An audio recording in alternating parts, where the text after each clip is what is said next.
गुन्हेगारी जगताचा जो घेतो वेध तोच खरा गुन्हे शोध।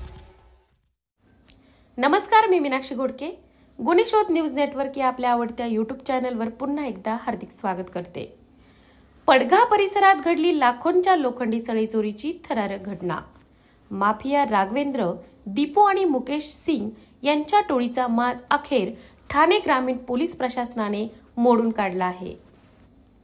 27 सप्टेंबर 2025 रोजी भिवंडी तालुक्यातील वाहुली गावाच्या शिवारात मुंबई नाशिक महामार्गालगत साईधारा वेअर हाऊस समोर ही चोरी घडली। रात्रीच्या 2:15 ते 3:45 या वेळेत ट्रेलरमधून मोठ्या प्रमाणावर लोखंडी सळई चोरीला गेली। पडघा पोलीस ठाण्याच्या सहाय्यक फौजदार काळूराम दिनकर काळडोके यांच्या फिर्यादीनुसार आरोपी दीपू सिंग, मुकेश सिंग आणि राघवेंद्र सिंग यांनी टोळी तयार करून संगनमताने ही चोरी केली। त्यांनी संघटित पद्धतीने ट्रेलरमधून माल उतरून नेला। 1000 किलो वजनाच्या 10 mm जाडीच्या 12 मीटर लांबीच्या लोखंडी सळई किंमत अंदाजे 55,000। ओपन बॉडी ट्रेलरमधील वेगवेगळ्या साईजच्या सळई किंमत अंदाजे 10 लाख। एकूण चोरीचा माल तब्बल 10,55,000 रुपयांचा।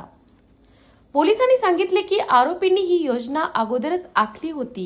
संघटित टोळीच्या साह्याने हा माल चोरी करून नेण्यात आला।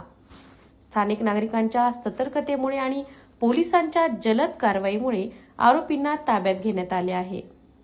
आरोपींवर भारतीय दंड संहिता 2023 च्या कलम 303(2), 112 आणि 3(5) अंतर्गत गुन्हा दाखल करण्यात आला आहे। सध्या तिन्ही आरोपी अटकेत असून पुढील तपास सुरू आहे।